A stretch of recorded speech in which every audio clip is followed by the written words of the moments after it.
All right, for a closer look at this new approach, let's welcome in Democratic strategist David Carlucci. David, great to see you again. So, Great to be with you. kind of a new strategy here. At least one Democratic representative is saying that this is being done to, quote, fill a void.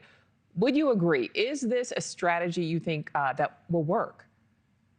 Yeah, I think it will. I think a part of the strategy that Democrats are taking is that, don't hear it from me, hear it from Donald Trump and the congressional Republicans.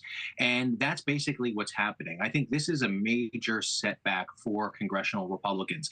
Many of those Republicans in swing districts, their appeal is their accessibility, the fact that they've been able to walk in parts of these districts that many Republicans haven't.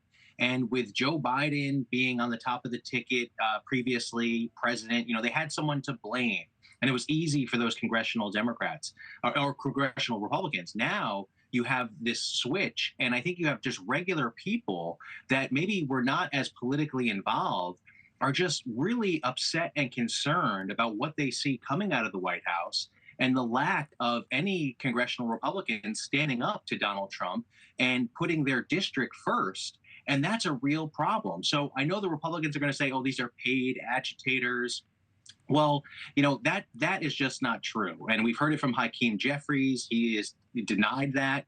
But the fact that they're afraid to do these town halls, I think will have some major devastating effects to their prospects for getting reelected next come 2026. All right, I want to talk more about that. You mentioned that everyday people, there are signs everyday people are starting to get upset. Let's listen to some of what happened to Republican Congressman Chuck Edwards. This was at a town hall in North Carolina just last night. I was proud to vote recently for the House budget resolution, which provides the framework. Yeah. And you wonder why folks don't want to do these town halls. All right. So, David, do you think we'll see more of this? Yeah, I think, this is one of the troubling things. I know as a former elected official, you do these town halls. Some of the problem is that you do get people lining up because it's their opportunity to finally address their representative. And so, of course, you have some very angry people, maybe people with an agenda that do line up.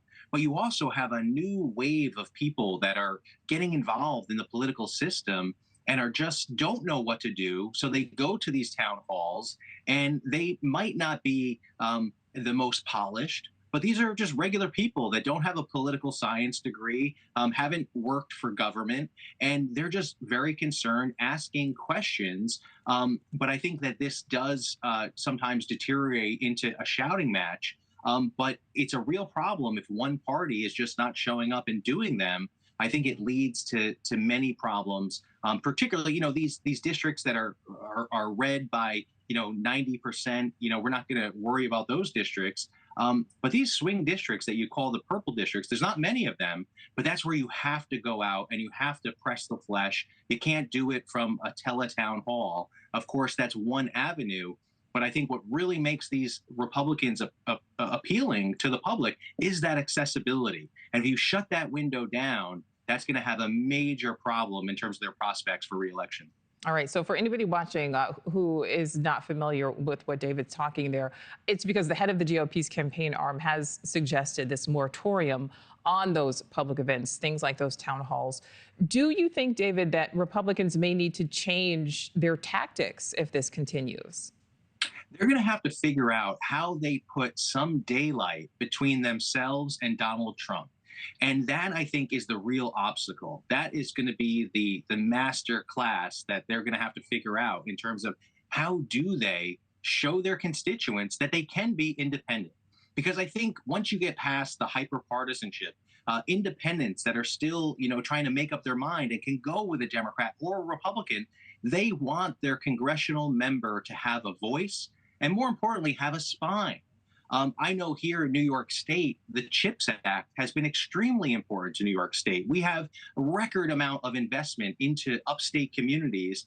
And then you have Donald Trump saying that he's bashing it, basically. And then you have congressional Republicans get up and give him a standing ovation at the State of the Union. Things like that are going to be very troubling. And of course, we can point to one example after the other, and we're going to have plenty of opportunities to do that come the 2026 midterms.